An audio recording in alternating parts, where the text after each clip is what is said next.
I had to hit you with a triple hey.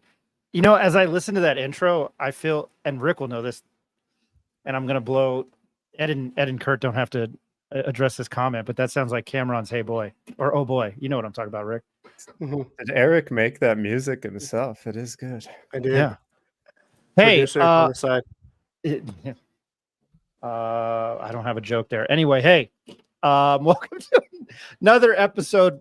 As I always say, fantastic live, whatever we are, radio, television. My name is Ryan Tamori. I am a co-host, co-founder of New Mexico Alumni Media and this fantastic, fabulous show called the Pit Press Live. We appreciate everybody joining us. I'm joined by the usual suspects. Not Kaiser Soze. I don't know how many of the 18 people get that. Before we go any further, a lot to talk about today. We'll have to mention our relationship with the NHL Stanley Cup Final and UNM down the stretch. Lobo student aid to Ruidoso, and I was thinking we should probably do something for that. We're all busy people. Anyway, a lot to get to today. Lobo basketball and some Lobo football with a very special guest. We'll get to him. Hopefully he makes it through my terrible intro here. I want to hit, before we go any further and before I introduce anybody, hey, email us. Get us at our mailbag, thepitpressnm@gmail.com. Check us out, our website, which I need to write more. I'm lazy. PitPressNM. Check us out on Instagram at thepitpressnm. The art is formerly known as Twitter X. Check us out at the Pit Press NM. We're on YouTube. If you're watching this and you enjoy us, we are there afterwards. You can catch us. I don't know. It's not like Hulu. You can't catch us the next day. You can catch us right afterwards. And I'm going to one of the usual commenters right away. Don't worry, folks. Time moves differently with the Pit Press gang. I'm going to go off the Tom Coughlin rule. If you're 10 minutes early or late, I want to introduce the usual suspects that join us here on the Pit Press Live. My co-host, co-founder, marketing extraordinaire, Mr. Eric Malton. Eric, how you doing? Hey, what's up, guys? I'm good, Ryan. Happy to be back on with you guys tonight. I was able to squeeze an hour away from daddy duty tonight to join you guys. So looking forward to talking to Kurt. Congratulations. Again, you have a, 2.5-month-old, right? 2.5 months? Oh, almost 3. He'll be 3 in about 3 weeks, and then a 2-month-old. So it's been crazy busy in these parts. No, I understand. Hey, he's a Lobo fan since 1970 and the voice of the Western New Mexico Mustangs, Mr. Ed Nunez. Ed, how you doing? Great, Ryan. Looking forward to talking to Kurt. It's good to have him on again. And before we get to our special guest, which I feel really corny saying that, he's all the way from the Bay Area. He's a 2-time All-State offensive lineman for the St. Pius Spartans in San Juan, Mendoza. He played basketball under Damian Segura, Wally Salata, and an MVP of a 35-year-old men's Filipino league in the Bay Area, Mr. Richard Thompson. Rick, how you doing? I'm doing good, boys. Got back from Hawaii, started a new job. That's why I'm looking like a bronze god out here, a Greek god, all sunbathed. So I'm ready to talk to Kurt. Let's get it going. Very happy to have you back, and I'm very jealous you were in Hawaii. I'll ask about that later. Special shout out to our sponsors, Abrazo Home, Hydro Bar, Affordable Solar, Turquoise Desert Tap Room. Kurt, I'm amazed you're still with us. We are very happy to have on President CEO of 505 Sports Venture Foundation and the man who put everything together, Mr. Kurt Roth. Kurt, I'm sorry the Mets were kicking the Yankees' ass earlier. Yeah, well, it's June. No, we don't worry about that now. Thanks for having me. That was the zinger right back at me. We're just going to kind of throw it out there as an open panel. We always, and I say this from the bottom of my heart, I'm usually full of shit, not right here. Thank you for joining us. I always enjoy our conversations. I'm going to throw it around because I know Eric's got more on NIL. I'm going to let Rick and Ed jump in. I'm going to ask you somebody objectively, and I am a UNM, alumni. The 4 days in Vegas were awesome. And I'm usually the half glass empty kind of guy here. The NCAA tournament, not so much, but you being a massive, and what you do, and we've talked, and you're just like, I'm just a big Lobo fan. What compared in your mind to those 4 days in Vegas where they got hot and they ripped off and stole that bid? It's hard to say. I don't have a Lobo history that an event in Lobo history that really compares to that. The closest thing really, I'm really kind of stuck with that question. I guess, going up to Denver with Danny Granger and beating Utah in the finals with Bogut, who was the #1 pick in the NBA draft that year, was pretty cool. But Danny was the 16th pick, and we had a better team, better starting 5 than they did. So it's really hard. 4 games in 4 days is ridiculous, and they looked great in every one of them. So that's one of the highlights. This will be year 52 since I landed on campus, and I've seen a lot of success and a lot of lean years. But that's right up there with one of the coolest things, especially Lobo-wise, I've ever seen. I'm going to throw it around to anyone else that wants to start off with a question. Yeah, I'll kick it off. I was at the member only event, the open practice over the summer a couple weeks ago.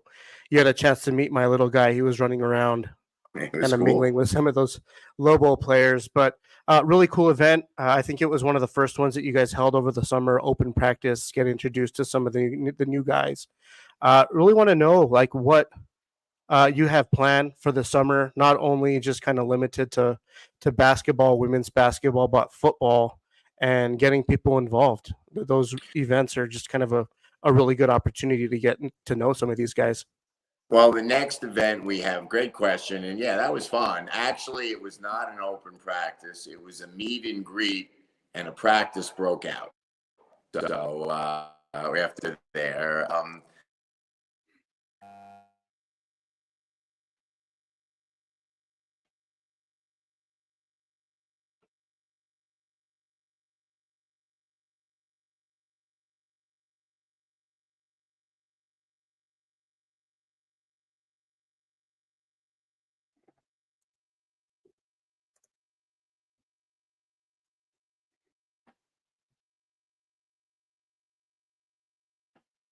Kurt, I apologize. I think we lost you there. Yeah, we can't hear you. Hold on.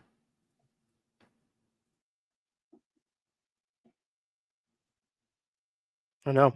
Let's see if you could exit and rejoin, and then we'll play the 505 video that you sent us just to buy us some time. It's a couple minutes long. Sorry about that, Kurt.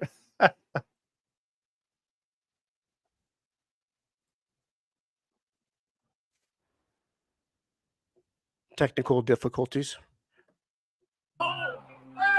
Good job! You're going home with that trophy. How did you guys win 4 games in 4 days? Like I said before, we wanted more. We planned for some more. That's what happened. Let's go. What do we need to know about New Mexico as you guys now head to the NCAA We tournament? got a full training scheme coming. Watch out. Man, I already missed March just hearing that. Kurt, can you hear us?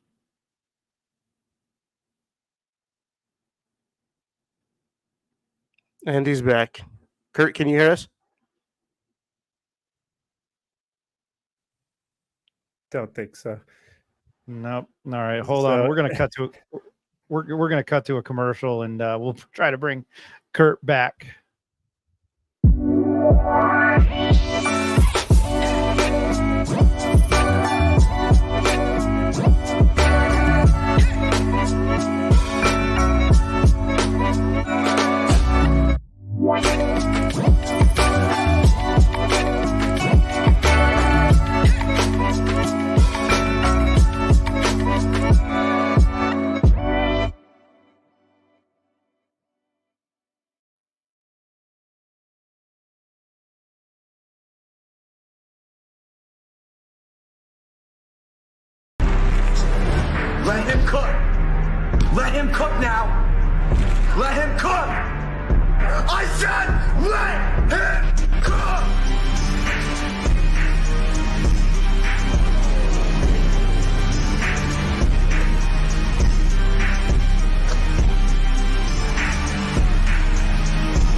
Can you guys? Oh, yep. Can you hear? Man, this is the technical difficulties arise. Kurt, can you hear us?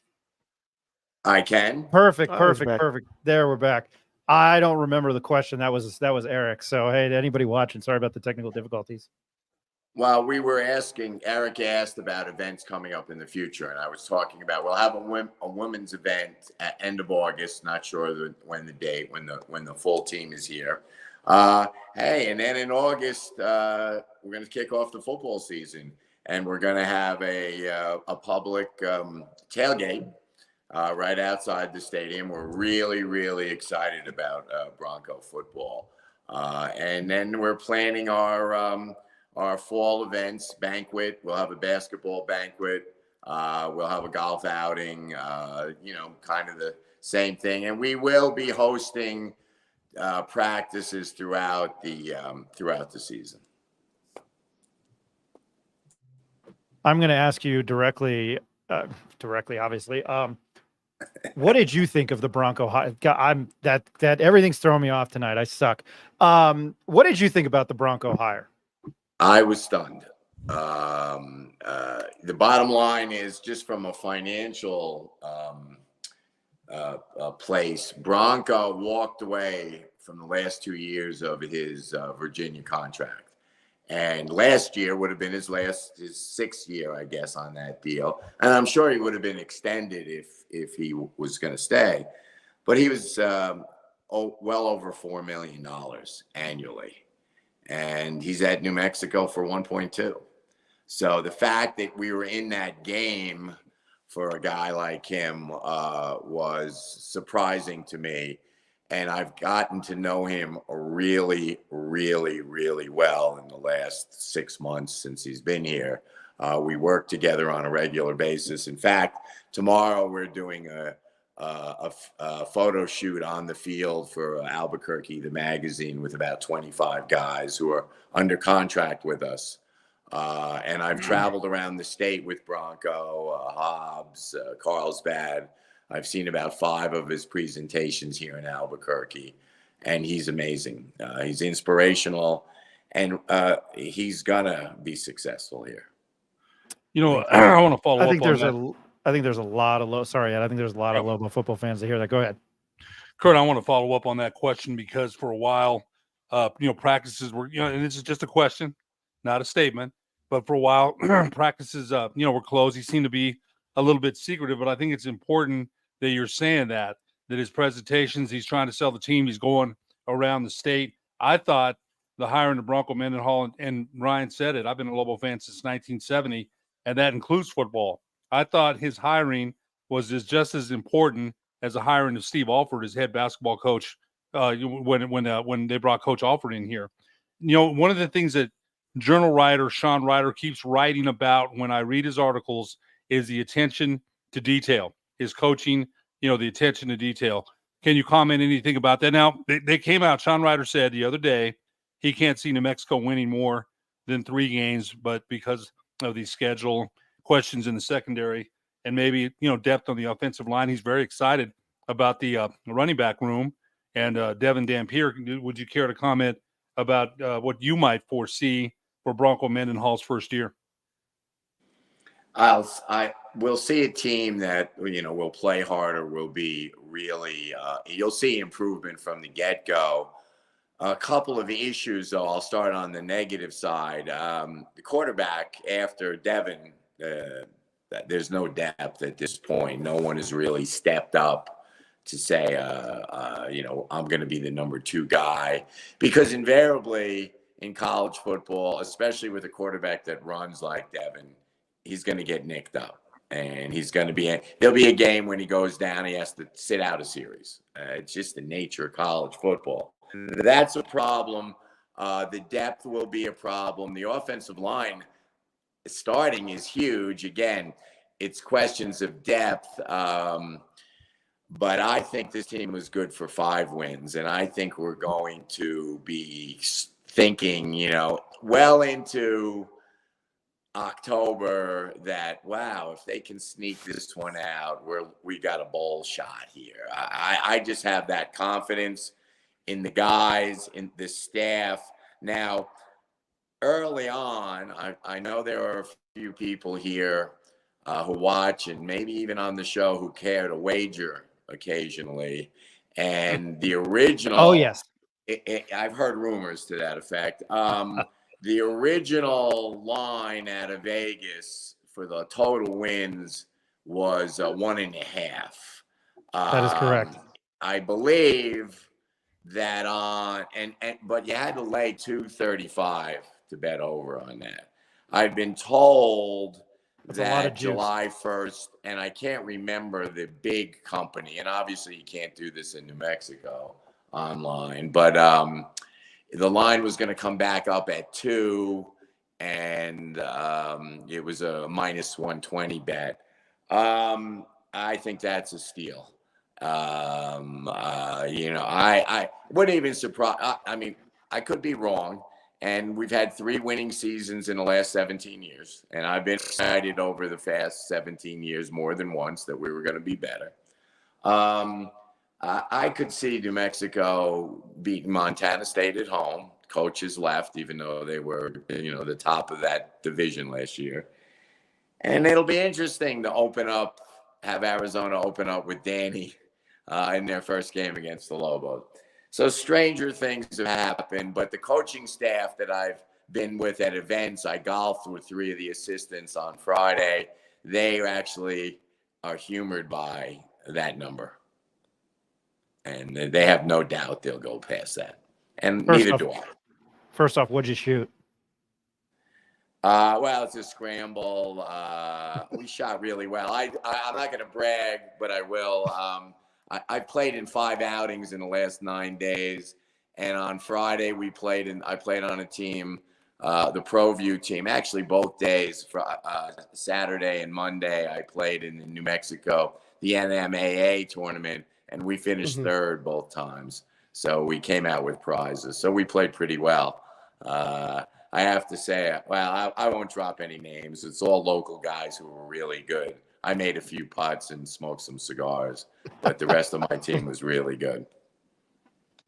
Yes. I think the Lobos will. I honestly, I'm super optimistic. I'm involved. I'm close to the staff on a regular basis, but I see 5 wins and discussion in the paper if we can go beat so and so on the road next week. We've got a bold shot. We'll beat State. That's one of the things Broncos put on there, the New Mexico Championship. He considers that a big deal. We'll beat them down there. I think we'll beat Montana State. We're afraid of winning games in the Mountain West.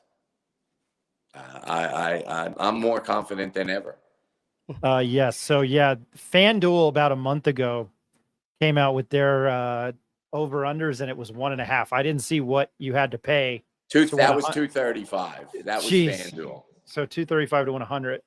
I would say if I was a gambling man, and I am, I would take minus 120 for over 2 wins. And I'm negative Nelly on the show. Does anybody have any other questions? Yeah, I guess. Well, go ahead, Rick.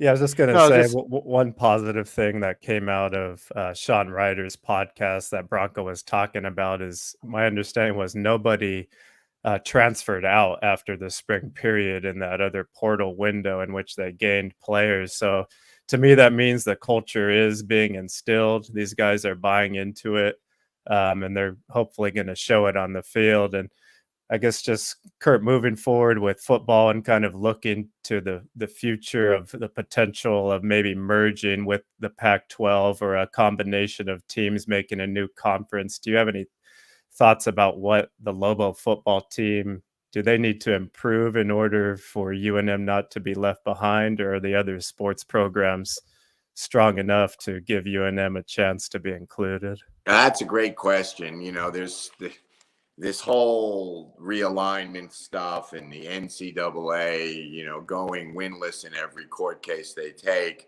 shows me basically a real lack of leadership at the a real lack of competent leadership at the upper level.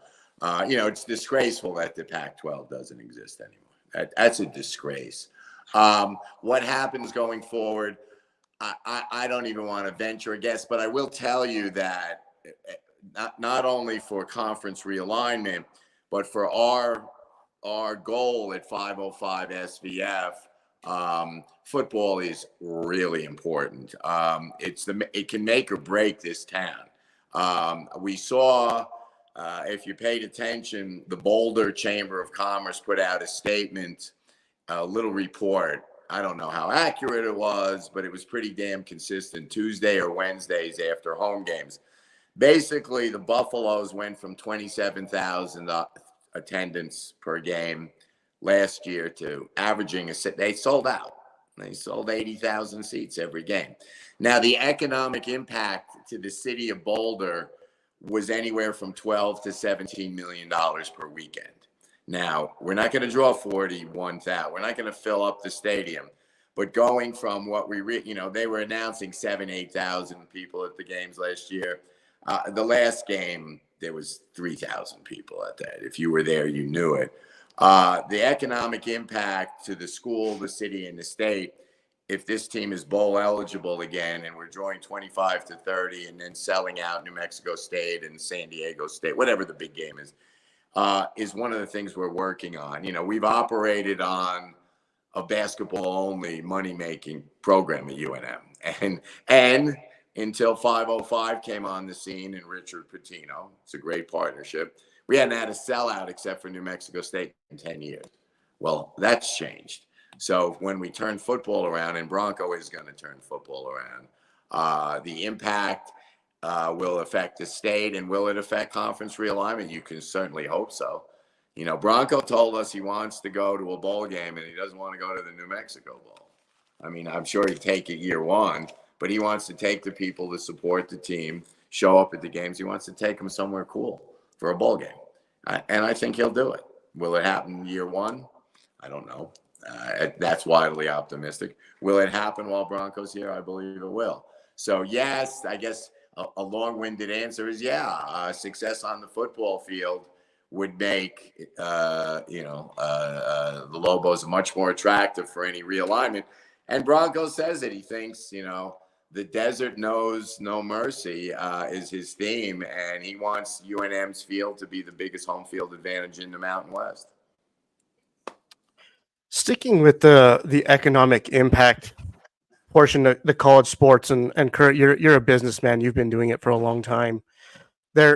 College sports now is turning into professional sports, right? And private equity investments is kind of making its way into college sports. And for example, you look at Allstate Insurance, national company, in discussion with the Big 12 for conference naming rights.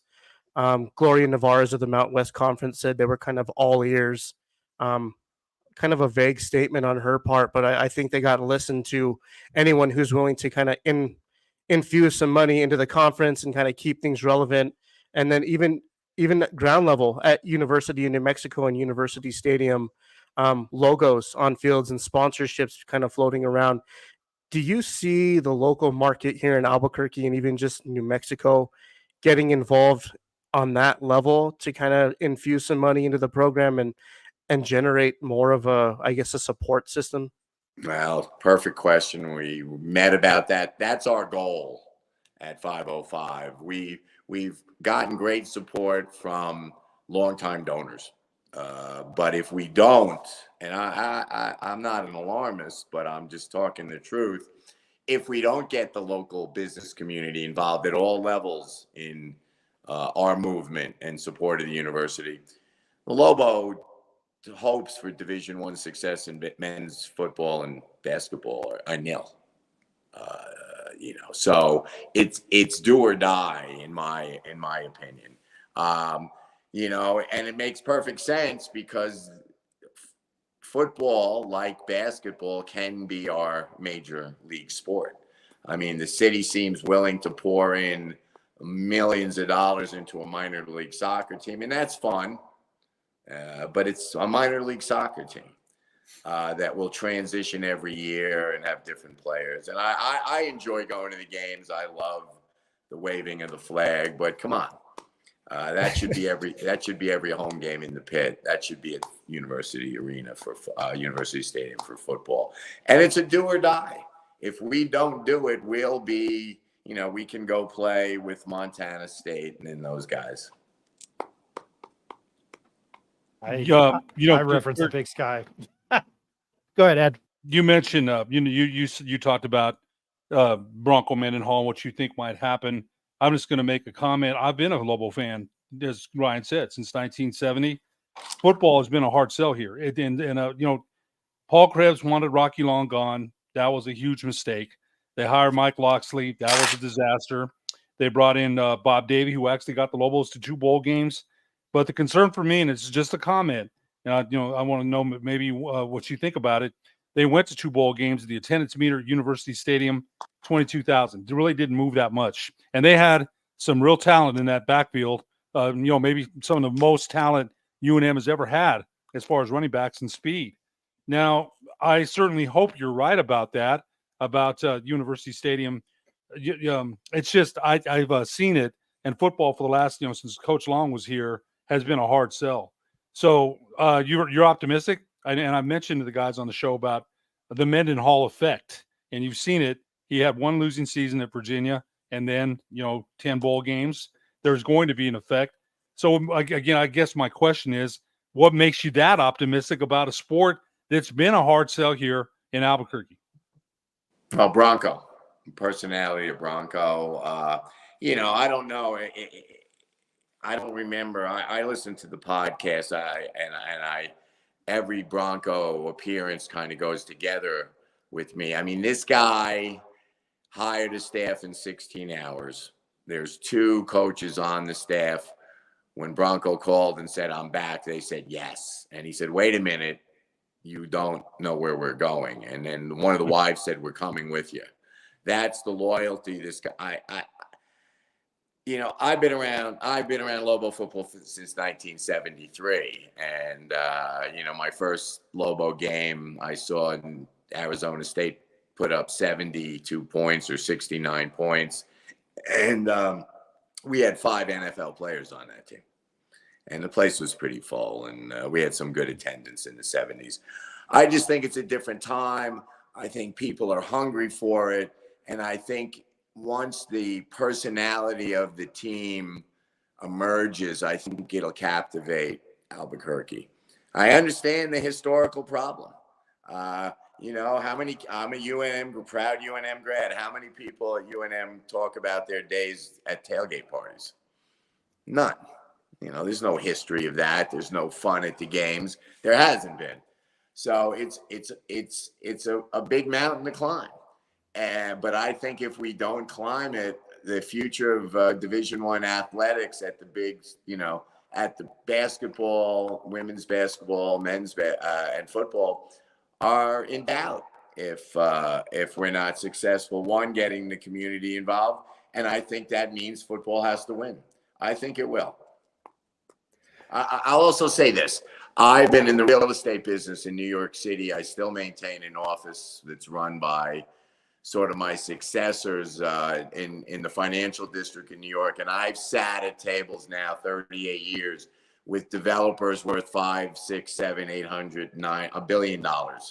I have never met a CEO that's more impressive than Bronco Mendenhall. He runs his team like a corporation, but it's got with great loyalty among the employees. I've never seen anything like it on any athletic team. I just had one comment, Ed. I think something that will be different if this team has success versus the Bob Davie years is, let's not forget the boring offense they were running. They ran the triple option and never passed the ball. People want to see the ball aired out. Devin Dampierre is going to get out of the pocket. He's going to run on the option. He's going to be excited, and hopefully they're going to use all these weapons that they have at running back and receiver and not run the triple option the entire game. I think that will help get people in the stands and get more viewers if the offense is just more exciting than those teams, hopefully, and winning, obviously. Yeah, I think we'll be more exciting right off the bat. But again, I'm 52 years here. I've been excited a lot. You know, I was really hopeful for Danny, that Danny would succeed. And for whatever reasons, it just was close, but didn't look close. But I think we were closer than the indicated, but it didn't happen. But I am, I guess, aggressively optimistic. We are going to take a quick commercial break. We got to pay some bills, Kirk. We'll bring you back after the commercial break. Kurt, not Kirk, sorry. Enjoying the conversation with you about UNM athletics and the wise guy attitude that I love so much. So much. We'll be right back. What wise guy?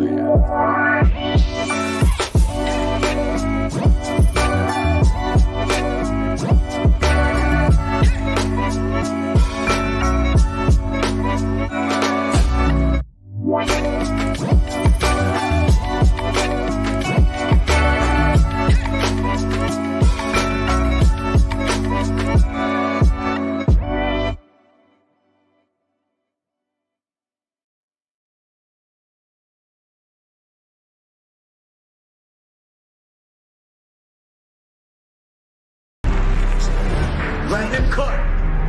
Let him cook now. Let him cook. I said let him cook.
See the envy me, passing it off like CP3. Shawty, she calling me MVP. I be on time and something you ain't never seen before. They call me the Dama, really want my whole team to score. Damn, yeah, too icy, yeah, too clean, yeah, my zone, yeah, 2-3, yeah, got shooters that hit from deep, bust like Giannis, yeah, too mean. Bright lights like we at the garden on P. When we started, whole team walk in, we the party. If I can't make the play, I'ma lob it. If you jump, that's right on your head. Had to put him to sleep, go to bed. I'm a star, drop 50 and left. From the logo, like I'm Steph. Put it up, knock him down every time. Going hard like my life on the line. Catch me on the course, I would've dime. Never losing, I put it on mine. Had to get out my shell, I've been laying low. Make it real when it comes to the playoffs. You fight with me, no one's a KO.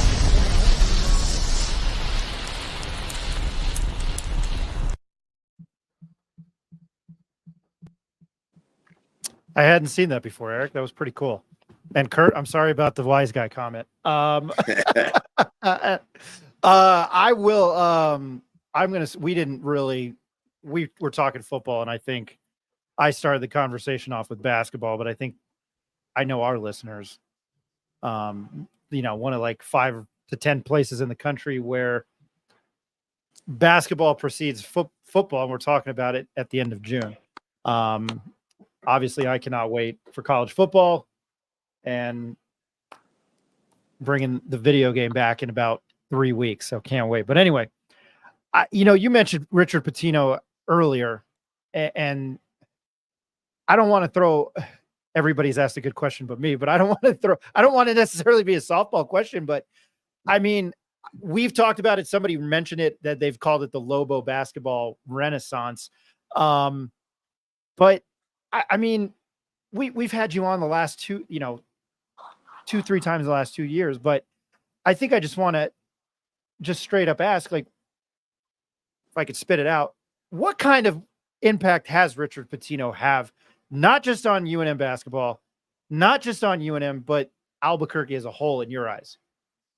Well, I think he's he's obviously turned the culture around, and people were kind of drifting off. I mean, I met quite a few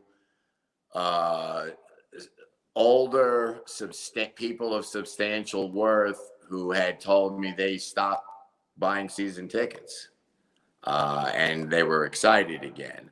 So I think people are used to or feel that it's an important part of the New Mexico culture, Lobo basketball. Its impact is clear, and now they're competitive again. I think overall, I've said this the last 3 years, and I'm continuing to say it. This is the most depth in talent. This team has more depth than any Alfred team, and it's not even close in talent. So we've gotten to this level within the portal, and we've been aggressive. And so Albuquerque in New Mexico, get online and press the donate button, because we need help to keep this going. But we've been aggressive in the portal. Other than Toppin, we kept the team we want. Everybody we wanted is here. We've added some parts. It's hard to imagine how playing time is going to work, because I'm at practice quite a bit. Our young guys and transfers are playing super well. And, it's an upward trajectory. And he's doing it he's not Eric Musselman. Eric Musselman brought in, I don't know, those guys are going to kill each other in practice because they won't have enough time to play at USC. But, we bring in freshmen every year. They contribute, they develop. 2 freshmen are really, really good this year. The transfer portal is good. It's an upward trajectory, and it's perfect for Albuquerque. I think we'll set, the ticket sales will go up when they announce the season ticket renewals. You'll see an increase again, 3rd year in a row. The one thing I've got, and I'm going to throw it to, I got 2 questions, and I'm going to have to ask because it's Toppin, and if you can elaborate, if you can't, I think on that whole process. And are you kind of shocked that he left, or are you shocked that he, what was your thought? Toppin has an inexperienced agent who I personally feel is inept. However, at the end of the day, he got him a huge financial deal. The way it was handled was amateurish, shady, and he created a kid in JT who followed his instructions and wasn't himself. Wasn't honest, wasn't decent, and the whole thing was a mess. I mean, honestly, I think the day he let UNM know Sunday before the Tuesday the portal closed, and on Thursday he told everyone around him, "Sure, I'm coming back." And they knew a month before he wasn't.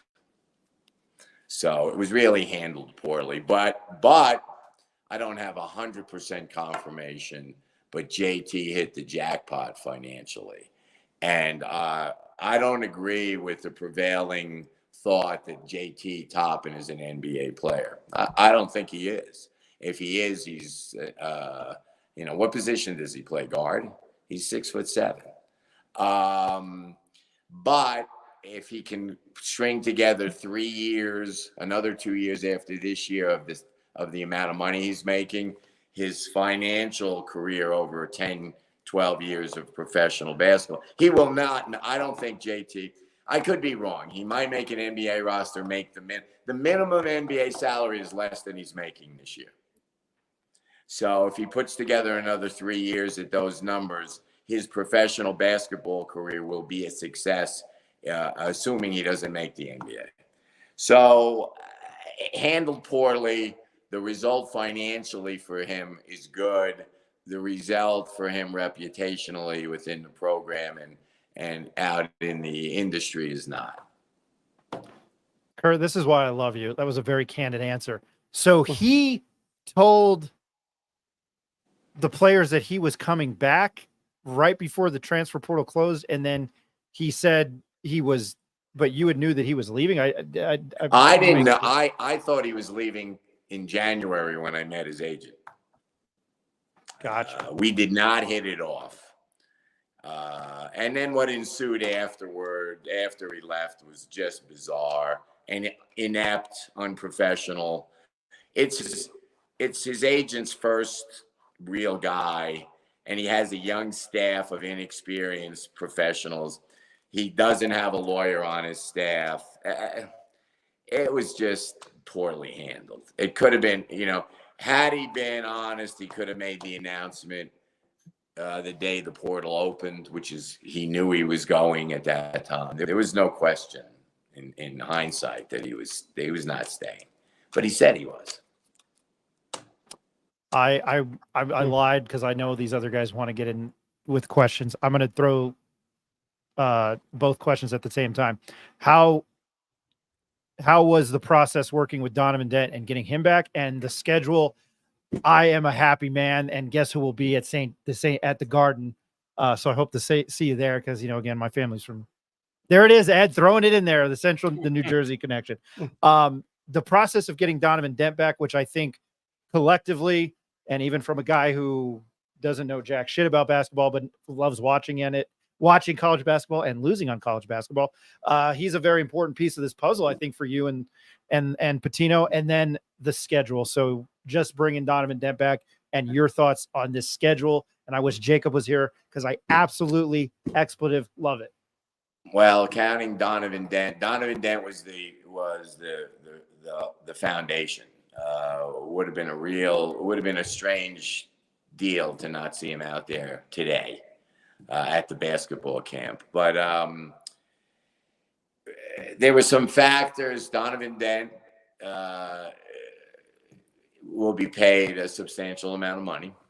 Donovan Dent could have gone to a lot of other places and made more money. He's very comfortable here. He was very excited. He knew obviously Jalen was timing out. I think that Mash had made it pretty clear he was going to try something different, Donovan Dent literally and figuratively has the keys to the Lobo basketball program. And he also has a good support system here. He's very happy here. And we are grateful. I look forward. I think we're going to see, as good as he was, I think we're going to see an explosion of talent now that he is the man. So that being said, it's June. So far, so good. The schedule is ridiculous. The schedule's ridiculous. I mean, we could be an NCAA. I think we're the most talented team in the Mountain West, and we could go into the Mountain West Conference with 4 or 5 losses. I mean, USC, St. Mary's, UCLA, St. John's in New York, Virginia Tech here. I mean, it'll be interesting. It's exciting. And thanks to Rick Pitino for putting that game together. Can you talk about some of the other additions? I think we all know Donovan Dent has made a huge leap in talent and just his skill level, but he's going to continue to – the trajectory is straight upward. But guys like CJ Nolan, he's a guy that we have our eyes on a lot. And then you have Phillip transferring from Arizona, and we have some really good freshmen. And then you also have kind of like the growth of True and what that might evolve into next year. Can you touch on some of the – I guess you're around the guys a lot more than we are. I could speak for an hour on this. I'll start with the two dudes. One is Phillip is Serbian, and Jovan is of Serbian. Jovan's Canadian, born and raised in Canada, from Serbian parents who are refugees and who are just incredible people. Jovan is one of the most positive, mature kids I've ever met. He's working on his weight. He played at 265. He's 6'8", 265. I think Jovan can be JT Toppin offensively. He shoots the heck out of the ball from three. He can put the ball on the floor. He's also played in the post in early season practice, and he's a great kid. Phillip, on the other hand, didn't play much at Arizona because they only play 7 guys. They wanted him to come back. He didn't. I don't. Even if he got more money, I think wanted to make sure he played. And at first, he didn't show he could shoot it. I loved his highlights because he's 6'9". He's not 6'7". He's 6'9". He's a guard. And today I watched him hit 5 straight threes over the practice dummy. Bang, bang, bang. And they were sweet. They were repeating threes. Every shot looked the same. So those are 2 of the guys I'm high on. CJ Nolan I would describe CJ Nolan to Lobo fans as a healthy Baker. He's 25 years old. He looks like a football player, and his health now is great. The other freshman, Katie, will play backup to Donovan. He'll play minutes. And then the rest of the crew, I expect an improvement from Mustafa, and he's going to battle for time. I wouldn't be surprised to see Jovan start. But it's early. We have a long way to go. And I say this, and I'll challenge anyone. Alfred had 7 players. We have 10, 11. And no, we haven't seen. I don't know anybody. I've been watching since '73. Tell me a Lobo team that had more depth. I can't find one. Ed, I'm putting you on the spot. You know what? That's exciting that you said that. And we were out there and Eric and I saw Jovan, and that trunk, his legs are, man, that guy's, you mentioned 265, and he's like a man already. He's a freshman. I was excited to see him. I will say this, Kurt, I've been around the game a long time. I know you've been around it a long time too. The depth and things that you describe are exciting. I know I kept telling Eric during practice, I kept hitting Eric, hey, man, check that out, man. And I did it more than once because it was, exciting to see. I wanted to clap, and I was trying to keep it, and Ryan said we could clap because I saw some things that were like, yeah, gosh, I love that competitiveness. I'll just say this. Again, I've been around the game a long time. It's exciting to hear what you say. We have to see it on the court. That's all I'm going to say, but the players you mentioned, especially Phillip, I think we saw him make some plays in that scrimmage as well. And the competitiveness, they went at it. The guys that are here trying to, maintain their spots on the floor. And then the new guys coming in saying, hey, we're here. We're here to play, man. So the depth numbers are there. I'm anxious to see how it goes on the floor. One thing I'll say about Steve Alford, I always say this to Ryan: 30-5 seasons don't grow on trees. And you already mentioned, Kurt, they could have 4 losses with the schedule they have going into conference. But when you're playing at UCLA and you're playing St. Mary's and you're playing St. John's, hey, I think everyone's wanted to see a schedule like that for years here. They used to get on Bliss about his schedule here. They got on Richie McKay. They got on Alford. They got on Norm back in the day. So a schedule like this, and you mentioned it, is incredible. I think a lot of people are excited about it, and count me amongst one of them that's very excited to see that. Yeah, the one thing I'll say, and it goes back to one of the first things that Ryan mentioned, the 4-game win in Vegas this year. That 4-game win was on the back of Jalen House. And we saw an incredible all-conference dominating performance by a kind of diminutive player 4 days in a row. Just an incredible thing. The difference in this team, and again, I also then go back to the Boise game that we were down 1 point with 2 minutes left to go in the pit, and we lost by 5 or 6. Jalen House went 1 for 17 in that game. Mm-hmm. So the Lobos lived and died with Jalen. Will Donovan Dent fill those shoes down the stretch of big games, or will it be a team effort? Will it be a true Washington? That's the factor. That's the X factor for me. Who's going to want the ball? Who's going to take the tough shot? And you'll, like I said, I've never seen anything like the Lobos winning 4 straight games. And again, Jalen House carried that team on his back. Who does that this year? Yeah. Speaking of Jalen, have you talked to him? I know he's out visiting teams, trying to make a roster or get on a summer league team or something like that. Yeah, Any he's update there? playing in a we're trying to get him back for an alumni game right before the TBT trip on, I believe it's Tuesday, July 16th. We're going to have an alumni game in the pit to support the Enchantment and the trip to Houston. That's a pretty good team. Again, the roster's not complete, so I don't want to talk about it. But Jalen is involved. He's trying. He wants to stay in the United States and play professionally. I think he would like a shot at the league and to stay here. If I were Jalen House, I'd want to be playing at near some Greek beach or Italian beach and having a great time. But he's determined to stay. He and he has an outside shot at getting on an NBA roster. Rick, Ed, anyone else? No, just going back to the roster. I know we're early out and we're saying this is the deepest team.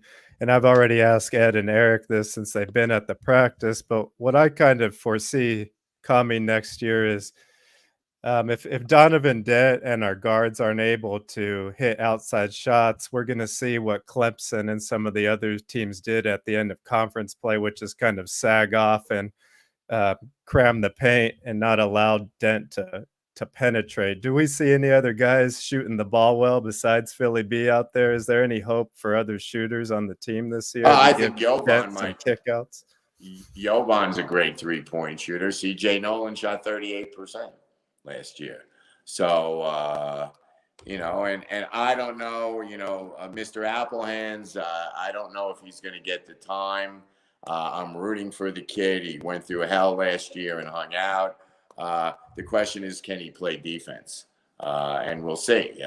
Time on the court is going to be a big issue. And that's another difficult deal for the coaching staff to keep people involved. I agree.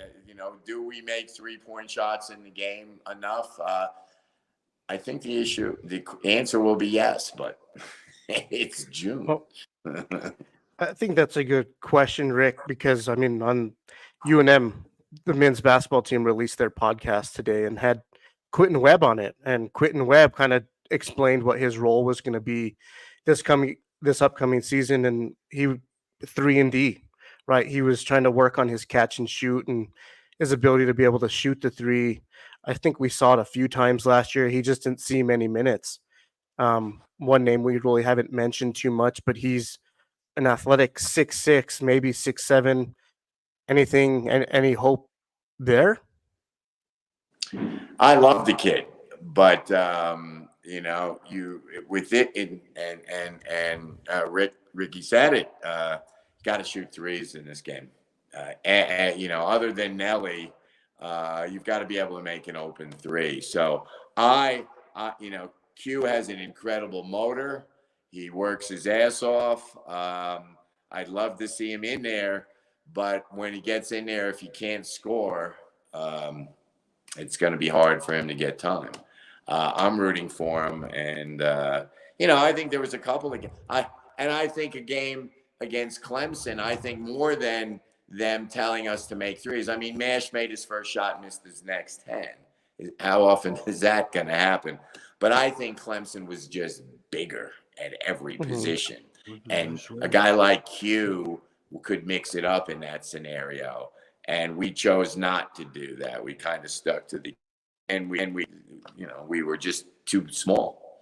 Now, again, the NCAA, and remember, Clemson made a run. They almost went to the Final Four. So NCAA tournaments always an issue of matchups. Hey, St. Pete went to the Elite Eight. St. Pete.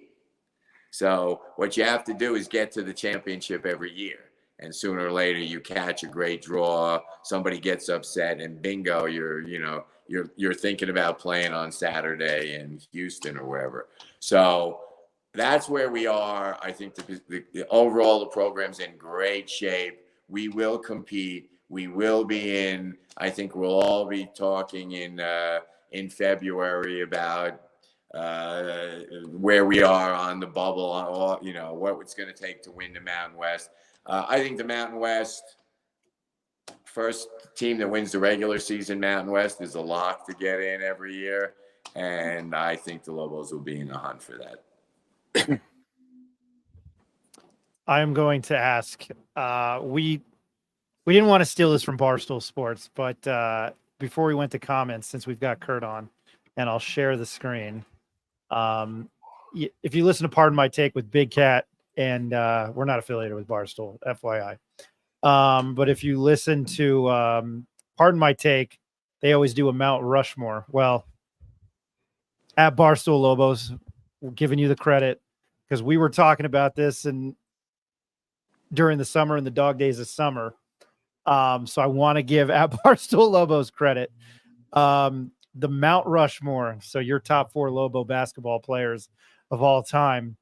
I don't know if you think this is stupid or not, Kurt, but I'm going to ask you, who are your top 4 or 5 Lobos of all time? I love that question, but you said players. Number 1 on Mount Rushmore is Bob King. And without Bob King, there's no Lobo. There's no Pitt. There's no Lobo basketball program. So Bob King is on there. 72-3 lifetime record in the Pit. Kenny Thomas is on there. Mel Daniels is on there. Then I think it's a toss up. I think you got to take, is it Phil Smith? Not Phil. I'm blanking. Who played with the guard? Charles Smith. Sorry, Charles Smith. Spider.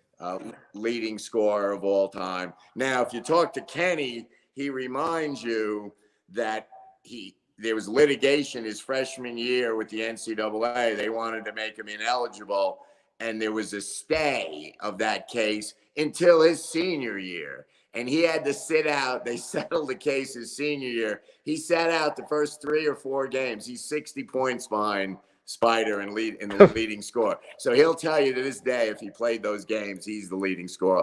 But he went 72-3 in the Pit. I mean, come on. Who else? I got to put Kendall Williams maybe up there. Spider, Clayton Shields. It's tough. But those 3, Mel Daniels, Bob King, and Kenny are my locks. And then, let's debate the rest. I got one last question, Ryan, before you start going to comments. But just what you've seen so far with this year's team, if you had to pick a starting 5, who would that be? Oh, I shouldn't do this, but I will. True and Dent, CJ Nolan, Jovan, and Nelly. Okay. I like it. So we can go with the 3-guard lineup. Richard will always play the 3-guard lineup. I mean, Phillips looks good. He's 6'9". He's 6'8". He's a guard. Who's the 6? Who comes off the bench first? Oh, geez, that's a great question. Hey, the 6 man of the year on my team is Mustafa Hamzil. Yeah, and he doesn't go 1 for 24 from 3 at any time during the season. Rick might have to jump off, but Rick, do you have anything left to say? Ask, I don't care.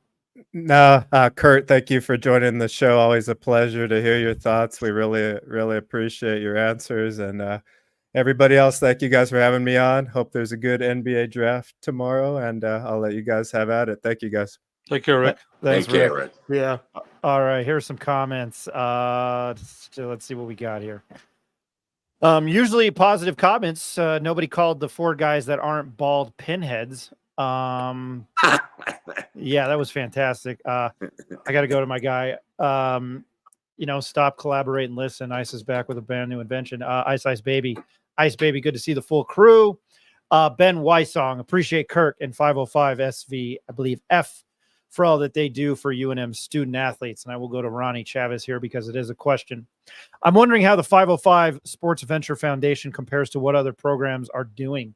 Is SVF similar to other programs that other schools are doing? How much money will be there in 5 to 10 years compared to today? Kurt, if you want to answer that. I have no idea, and I don't care. I want to know how much money's there in September of 2024 and then September of 2025, 2 years at a time. I just along that line, though, if you look at this, what's going on in the litigation world where the NCAA is a dead bang loser every time they get sued, they're talking about this House settlement, which hasn't been approved. But what it does is it really leaves the group of six, the UNMs, out of the big money. And so collectives at UNM and schools like it will be important going forward because the school won't be able to raise the money by themselves. So I envision someone taking over from me in the relatively near future as I head into my 70s and want to go to the beach in Costa Rica and chill and watch the games on satellite. The future, there'll be collectives and NIL can exist going forward. Now, I want to make a comment on that settlement, and I just want to make sure that I have my facts straight. But basically, it was the Power Four that had all the voting power with the settlement, so they all agreed to pay the NCAA, or they all agreed to pay the players. But the Power Sixes and the mid majors were still kind of footed with the bill, right? Like they all had to future NCAA postseason money that would be allotted to each conference that would be divided evenly between the member schools was going to be withheld in future years for like the next 10 years. That's pretty right? much it. Yeah. Okay. So they had no voting power. It hasn't been well, they had voting, there's no voting rights really. They just had to kind of poll. And what UCLA, what Ohio State, Texas, LSU do is what the NCAA is going to do. So they just our level is kind of left out. The settlement's not approved by the court yet. And what the NCAA is basically looking for is relief from Congress, because as soon as this case is settled, there's 3 others that are coming down the line. I personally believe that every kid who was in the transfer portal that didn't get a job, didn't get a school, didn't transfer, can sue the NCAA, because until last year they had a rule that said you can't induce kids in the portal, which is insane. It's perfectly legal to induce kids if you have a legal. So I think all those kids were harmed irreparably. And I think some smart lawyer is going to sue the NCAA with all of those in a class action. So the NCAA, unless Congress bails them out, they're done. I want to ask a follow-up question to that, Kurt. You've been around. You mentioned, I remember you telling me you remember Willie Howard from back when. Willie and I were very intimate at one time. Yeah, and Willie was Eric and Ryan weren't born, but that was a heck of a ball player, drafted by the Utah Jazz in the 4th round, and just couldn't get out of his own way with some stuff. But Willie was a heck of a player. Had in the NCAA had ruled the roost for years, putting programs on probation, this and that. Ed O'Bannon sues them for likeness on an NCAA game. Has it surprised you the way this pancake is flipped really kind of fast, and the NCAA has been muted, almost don't exist anymore? They have so much power. I am not surprised. I actually, day one, when I read the law and decided to do this, people kept saying, well, you can't do this, you can't do that. And from a legal perspective, I said, well, here's the law. I'm going to be a nonprofit New Mexico corporation following the law. How can the NCAA tell me I can't do it? Where do they get off doing that? And I knew they were a walking, living, breathing antitrust violation. And I've been proven correct. So, it's interesting. I keep waiting for some of the top schools and the college presidents to come in, form some sort of alliance and figure this out. Because ultimately, if you're paying the kids, it's got to come from the schools and the TV. That's the only way. That's an American way. So this whole system of having a third party pay kids not to play. Remember, 505 SVF is paying for their name, image, and likeness. I'm not paying them to play basketball or football or softball or whatever. So what kind of system does that make any sense in any real way in the world? The answer is no. But it is what we have now, and we need in New Mexico to be good at it. And so far, we're pretty good. Hey, Kurt, you mentioned real quick. You mentioned something to me when we were at that member event, that practice, or which turned into an open practice, that you guys, SVF, 505 SVF, was invited to take part in some kind of collective or group across the country, and you guys were one of the only collectives that was part of the Power Six or the P6. We were the first one to be asked to come into it. Now, Okay. We have to pay to get in like everyone else. So it wasn't like they loved us so much, but they just saw what we were doing. They heard me on some podcasts. They thought I kind of sounded coherent. So they were looking to expand. So they did invite us. We haven't had it. I haven't participated yet. I think there's a meeting in August that I may even go to somewhere. I think it's in Chicago. So we'll see. But yeah, we're trying to. I think New Mexico can compete at the highest levels, and I'm dedicated my time and some money to doing that. Have you ever thought about a career in stand-up comedy? Yeah, I'm not that funny. I think you're great. No, I learned I learned as a bartender in Times Square when it was Times Square. So, there's a kind of a fatal sense of humor. And if you don't laugh, life is insane. So if you don't laugh about it, then, what are you doing? So, and guys, I just want to get one more comment in. I know we're coming up against time. I had some fun in the last week with Paul Grindstaff, who runs the NMSU Collective. And we posed for some pictures together, and he stole this from someone else. And so I don't even know who to give credit. So I'll give it to Paul. The new NIL, what NIL stands for, is not into losing. Yeah. So we're going with that. We're going with that now. I agree. Not into losing. I love it. Kurt Yeah. Roth from 505 Sports Venture Foundation. We will let you go. I think Eric and Ed and I will at least come back and wrap up the show. Kurt, Cool. as I tell you, I absolutely mean it. And I know that, you're the one that ran into Eric, but I just want to say I appreciate you all the time for joining us when you've come on 3 or 4 times when we had a podcast, and now we're live. So Excellent. Well, it's always my pleasure. Anytime. I appreciate it. And whatever we can do with the tailgate, I know we were trying to do something. We'll get with you beforehand. We'll just get the word out. We're gonna rock and roll. The Bronco era is here. That first game, we're gonna smoke Montana State. Glad to hear. Hey, Kurt, we appreciate you. Thank you for joining us. Thank you, Kurt. We are going to take a quick commercial break, and then we will come and wrap up. But everybody, Roth, 505 Sports Venture Foundation.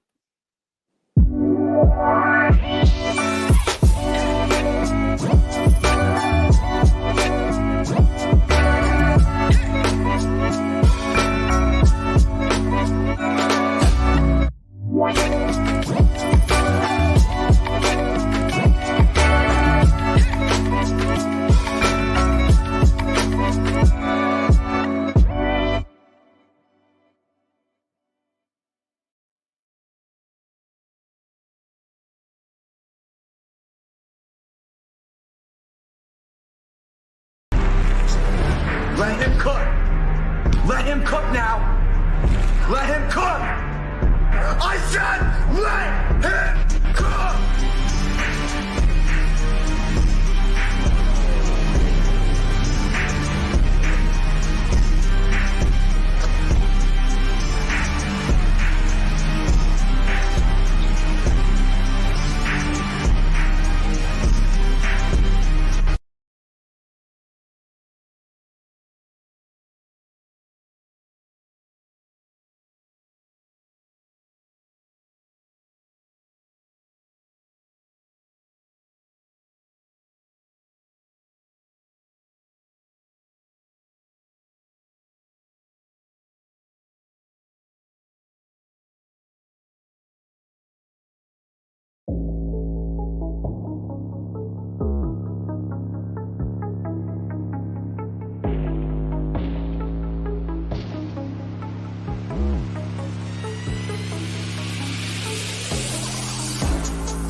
off like CP3. Shawty, she calling me MVP. I be on time, it's something you ain't never seen before. They call me the Dama, really want my whole team to score. Damn, yeah, too icy, yeah, too clean, yeah, my zone, yeah, 2-3, yeah, got shooters that hit from deep, bust like Giannis, yeah, too mean. Bright lights like we at the garden, on P, don't get me started. Whole team walk through me to party. If I can't make the play, I'ma lob it. If you jump, that's right on your head. Had to put him to sleep, go to bed. I'm a star, drop 50 and left. From the logo, like I'm Steph. Put it up, knock him down every time. Going hard like my life on the line. Catch me on the course, I would've done. Never losing, I put it on mine.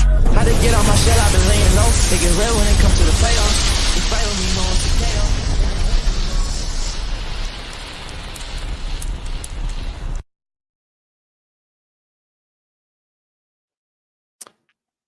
Special thanks to Kurt Roth, 505 Sports Venture Foundation, CEO, president, former bartender in Times Square. I love him, man. He's Former comedian. yeah. He might be better than Ferris, and that's saying a lot, Ed. You know, I always say that how Daniel Ferris is 1A in all of UNM alumni and former athletes because he always talks about how he's very candid. And I had a couple classes with him, so I got to know him pretty well. But we need to get him on, man. He always tells a great story about Alfred kicking his ass. But I love the guy. He's got a good sense of humor too, and he was a good player. He's a great player. Is there anything you guys take away from Kurt? Because we hadn't had him on in a while, and I'm probably repeating myself. I love how candid he is. He sounds like sometimes, and I hope this doesn't come across ego. But he's got the money to back it up. But I feel like sometimes he sounds like me. And I thought the JT Toppin answer was fantastic. But anyway, any takeaway you guys had? No, I really just respect the hell out of what he's doing, the amount of time commitment that you have to put in order to build something like that, assemble a board, kind of keep in contact with the team, keeping players happy, keeping coaches happy.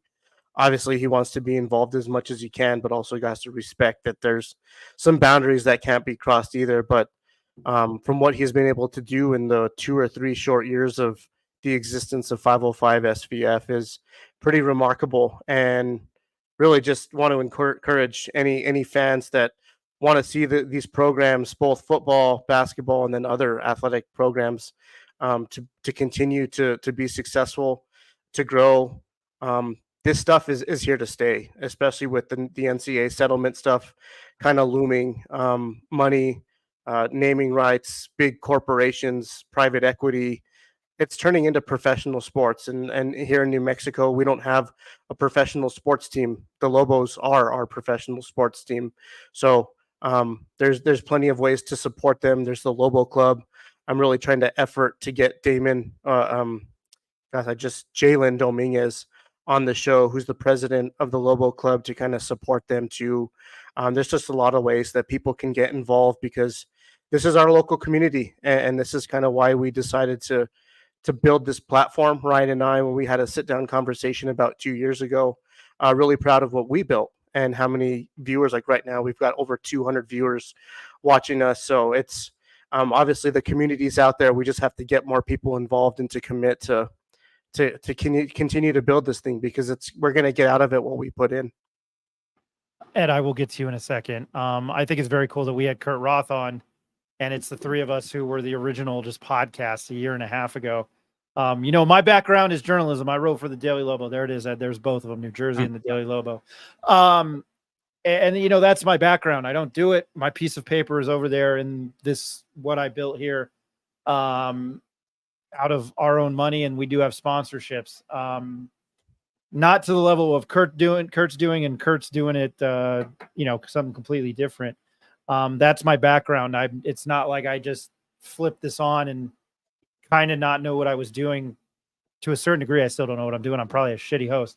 But where I was going with this, as I've said, you might not agree with me. I might not be your cup of tea. And I get that. We had that guy that I bit my tongue there that called us pinheads. Once again, none of us are bald. And that was the night we were talking about JT Toppin leaving. I mean, we just given our opinions, but to everybody who's listened, I appreciate you. And the comment I wanted to make, because I clipped this soundbite, you guys know who the comedian Shane Gillis is. He has a new show on about a month ago, premiered on Netflix. And there's a line in it where these side characters, it's about a tire shop, and these side characters, I think, sell auto parts. And they play this commercial, and the commercial's terrible. And the two main characters tell these guys, they're like, man, that commercial is terrible. And this this has made me think of this show and this comment. People fucking hate it. It just cracked me up. I know it's out of context and I'm probably losing people, but just there it is. People fucking hate it. And that's what I think, when I was on air at 610 and this. But again, we created this show for you guys out there. It's for all Lobo fans and Mountain West Conference fans. I try and not to get off on a tangent. So with that said, I always appreciate Kurt coming on. And I wanted your thoughts on Kurt. I think we had him on, as we mentioned. Things have changed even since the last time we've had him on. And I thought you mentioned, very candid about his answers, especially about JT Toppin. He did mention, too, that they were able to retain. He mentioned Donovan Dent could have gone somewhere else for a lot more money. Eric, you're a former teammate at Capital, Coach Dominguez, Mikey Dominguez. I saw Mike at the state tournament. He sees me on the concourse, and he says, hey, I heard Dent got an offer of $400,000 to go to Houston. And, when he said that, Coach Dominguez is connected, man. He's a D2 coach. So when he said that, I'm like, man, I hope we can retain him. So I think he's very candid about how this thing is working, and I think they've done a great job with it. They were able to retain most of their roster without JT Toppin, the freshman of the year, is a big loss. But listen to his excitement about the guys coming in. The depth thing, when he said that about Alford, I had to raise my eyebrows. Now, that doesn't mean I don't believe him. I just have to see it on the floor. I'm excited when he says it, though. When he says about Milisevich, is that his the freshman? Milisevich. We'll get you to do it. Milisevich and Borichinen. Yeah, Borichinen. When he mentioned, and he's talking, he sees these guys a lot more than we do. So things have changed as far as the NIL. It's changing every day. The NCAA, once a powerhouse, would issue death kills to programs. And you almost think they love doing it. And now they don't even have a voice at the table. They have no seat anymore, almost at the table. And it's like he mentioned, he thought he saw it as an antitrust violation years ago, and he was right. The two things that kind of got, when he said about the Bronco Mendenhall, he knows him way better than we do. He maybe Coach Mendenhall's secretive for a reason, but he thought he's going to make a big difference here. The other thing he said that kind of, got me a little bit about the quarterback depth. That's important because the way Donovan Dent here is going to be running, Kurt Roth's absolutely right. He's going to, get banged up here and there. So hopefully they find that second quarterback that's going to have to play. That's a little concerning to me. But everything else he said was very positive. And, you mentioned Ryan, he's very candid about what he said. I'm excited about and I'm really excited about Lobo football. I can't wait to see it. He said he thinks 5 wins, and maybe they're in the discussion for a bowl game. We'll have to see about that. But even him saying that excites me as a Lobo football fan, too. I hope Kurt doesn't get mad at me for saying this. I think we talked about Lobo football, and again, he was very open about it last year. He was like, I don't want to go to Texas A&M to see him get shellacked. I hope he doesn't get mad at me for saying that. And it's true. So to hear his positivity towards Lobo football, man, that was music to my ears. Ed, you know how much I've been pretty down on the program. That sort of changed my mind. And yeah, while 1.5, 2 games to make that bet over -120, pay 120 to win 100, I might take that all day. Again, it's great to hear. I'm hoping we can get Bronco on soon. I'm going to talk about what we're doing next. After our mailbag, I want to read an email. We actually got one, and I probably should have read it to Kurt. I appreciated Kurt's enthusiasm because changed my opinion a little bit. But again, I will repeat myself with the two things I've said. I feel that UNM football is in its own way, and Bronco hasn't won here. I know what he's done at BYU and Virginia, and to bring, to hear Kurt talk about where are we going, and he said Broncos told people, well, we haven't even I haven't even told you where we're going yet. So, that says a lot. And he took, he was what, 4 million, he said, and he took a, $2.5 million pay cut there. So that's, I don't know, that kind of changed my tune, and it's got me amped up for football season. And then we're going to talk about, I'm going to mention that here in a second. We introduced something, our mailbag. You can reach out to us at thepitpressnm@gmail.com. We actually got a very nice email, or you can write in and tell us. People fucking hate it. Go right ahead. But this email that we got to our inbox, if I can talk, was from a Brett Newberry. And this is the email I'm reading to you guys, to the listeners out there. Enjoy the YouTube shows every week. Some suggestions, additional ways for Lobo fans to support the program. Kurt Roth. How Lobo fans promote the programs with state legislature. Many of the elected officials view UNM as the University of Albuquerque and resent supporting Albuquerque. I didn't know, not in politics. True. Up in Santa Fe. Continue to have former Lobo athletes talk about their experience and way to support the program. I'm a UNM alumni who contributes every year to the Lobo Club and SVF. Season tickets for football and season tickets for basketball for many years. Live 2 hours from Albuquerque. Brett, I give you kudos for traveling round trip 4 hours to watch UNM football get killed on occasion. I appreciate that. I think the one way, additional ways to support the program, I know that you mentioned Lobo Club and 505 Sports Venture Foundation. I would try to reach out to Kirk and have a conversation with you. See if you can have a conversation with him. I'm not trying to tell everybody to reach out to Kurt. He's a busy guy. But I think that in that instance, yeah, and I'm sure he would talk to you.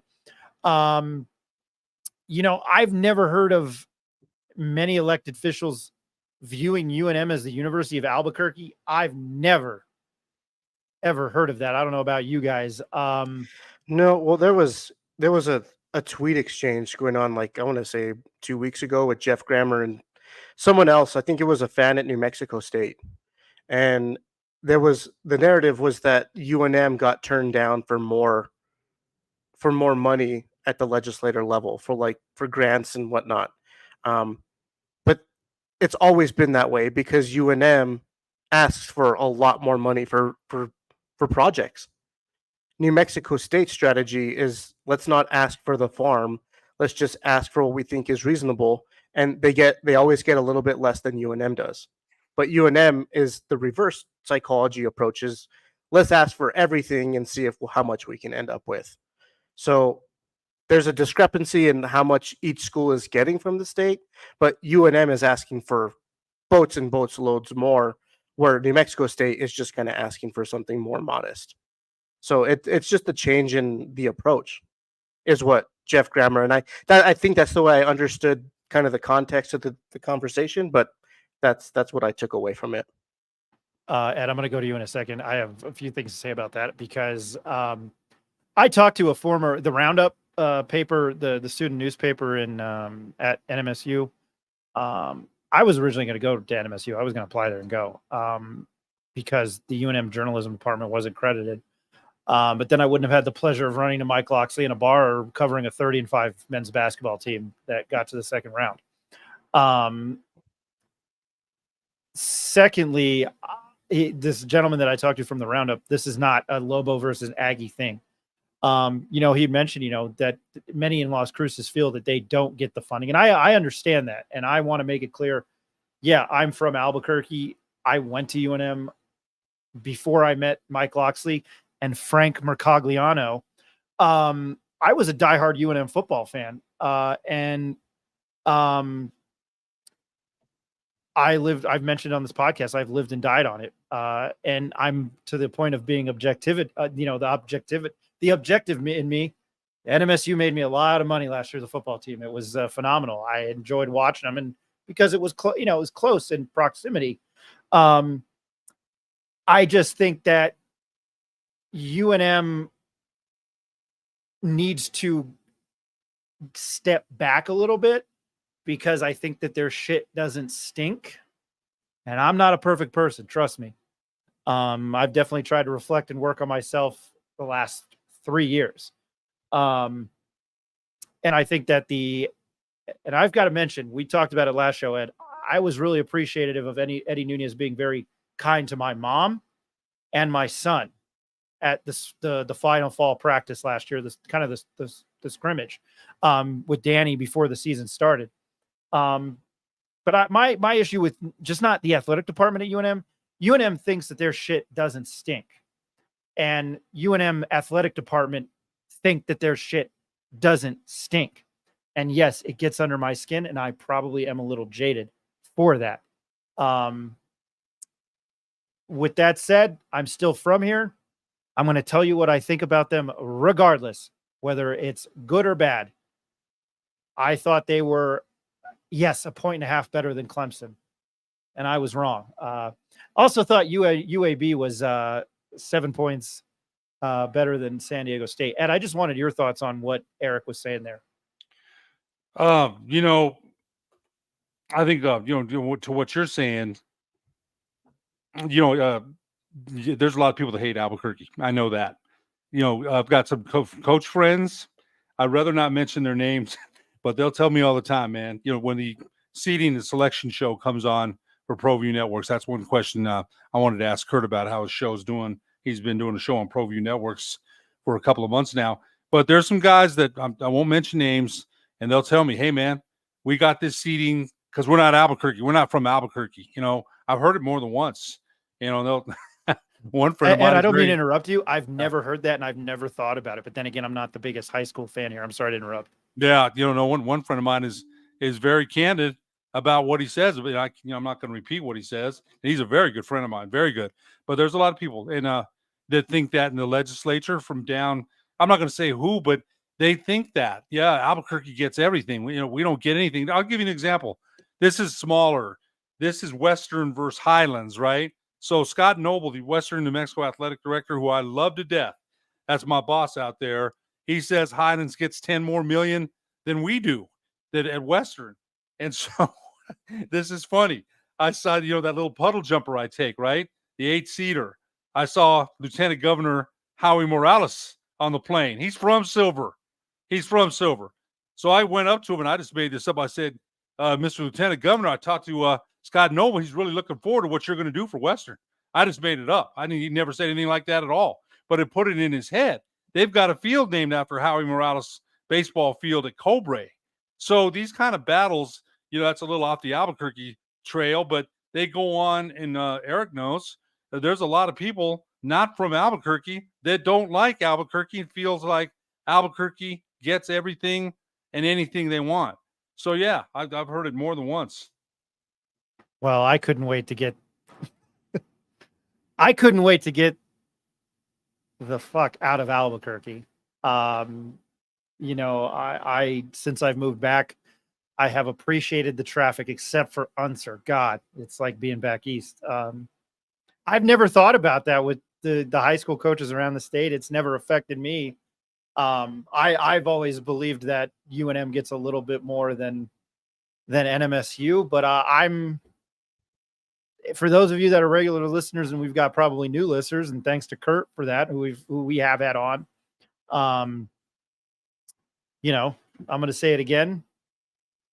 I circle who, when, and where New Mexico State is playing football, even when they were terrible. And I was at that Jerry Kill press conference. That was fantastic, and didn't know what the hell he was talking about right off the bat. And I mentioned it all this time.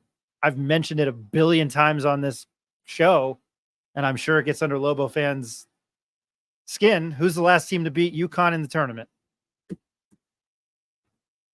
The Aggies, New Mexico State. Hey, we appreciate Brett Newberry. I appreciate you reaching out to us and writing in and that comment. Probably if you could get a meeting with Kurt, I think, that'd take you a long way. Again, reach out to us there. We've got a lot going on. I'll shout out Affordable Solar, 505-999-944. 42-20. In 2 weeks, Ed and I will be in fabulous Las Vegas, Nevada. I didn't proofread this. I didn't proofread this banner now that I wrote it. We are going to be live at Mountain West Conference Football Media Days, and we will be live from Stadium Swim July 9th and 10th. My understanding. If that changes, we'll let you know. The media days are July 10th and 11th. So we will be talking to players on the 10th and the 11th, and then we're going to go live that night, whether it be from Circa or Stadium Swim. Again, my understanding is we can go live from Stadium Swim. So that's very cool. That's a big deal for us at Circa Casino and Resort in Las Vegas, Nevada. That's where the media days are being held. Ed, I'm looking forward to going. I don't know how you feel, but I'm pretty amped up, and we will be there. You know, again, 2 weeks from today. I did it live. The pleasure of doing it last year. I've traveled for covering stuff, but the football media days and the basketball media days, you get that intimate feeling, and I'm only stressing it because I haven't, you know, it was something I hadn't done in my journalism career, and now I've done it twice, and now it'll be a third time. So I hope you are looking forward to it. Oh yeah, absolutely. It's going to be a great time, and hey, it's 2 days worth of Mountain West Conference football, and we're going to have some right seats right there at press row. How could you not look forward to it? So yeah, I'm very very excited, very amped up for it. Very. Yeah, and we'll be on Radio Row. Eric, before I let you go, I'm going to answer this question. Ryan, before you leave, we want your thoughts on Mikal Bridges to the Knicks. I love the Nova Knicks. I was a Mikal Bridges fan with the Suns, and we got traded to the Nets. Nah. I went to a couple Knicks game when the Nets were kind of on that rise 20 years ago with Jason Kidd.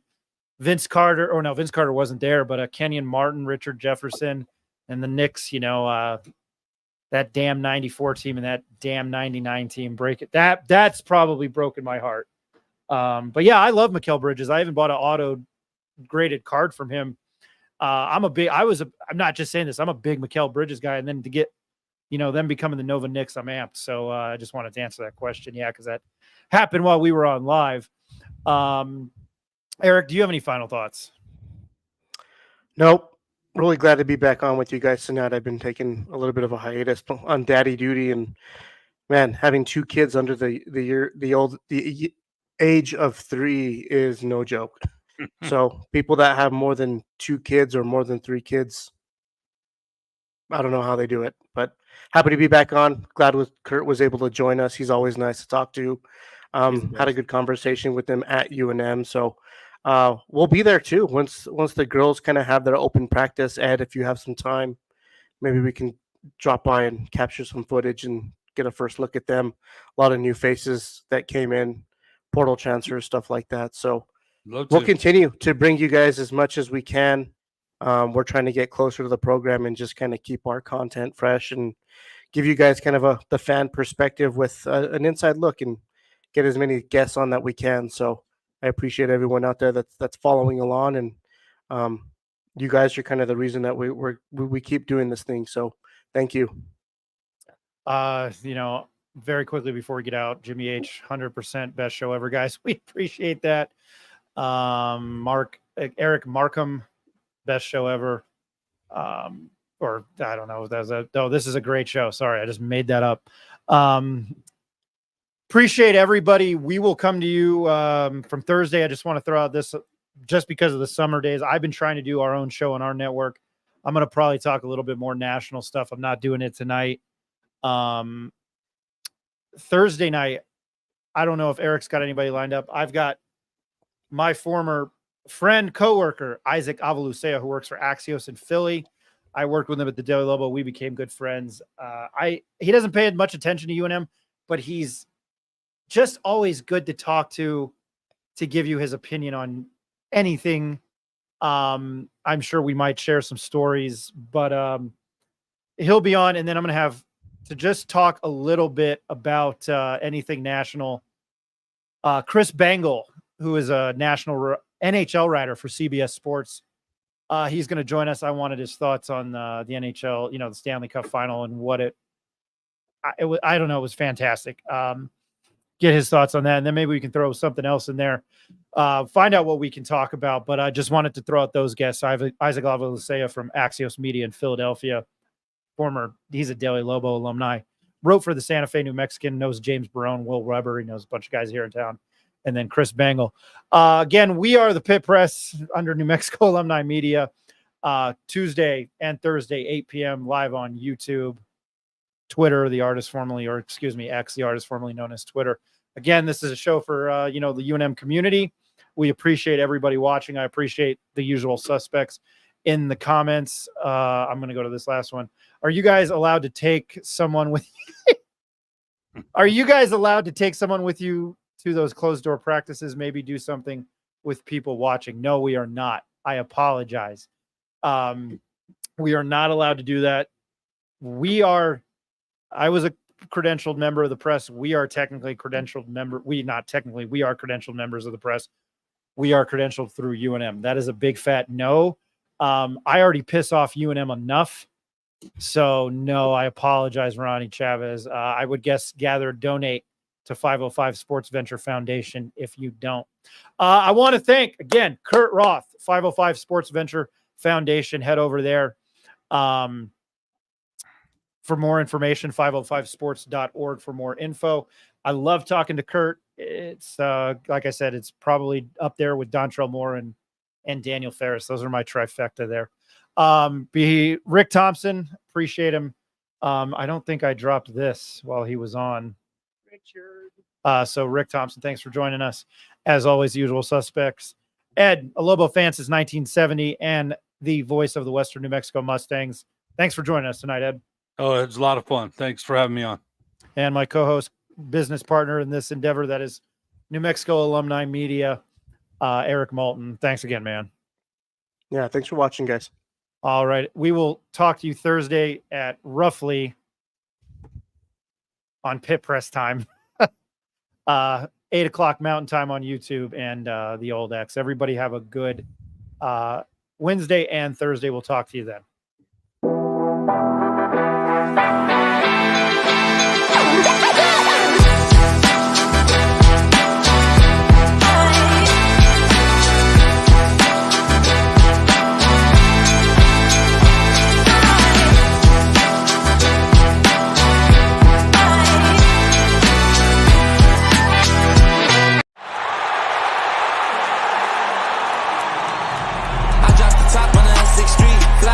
She didn't envy me, passing it off like CP3. Shawty, she calling me MVP. I be on time, it's something you ain't never seen before.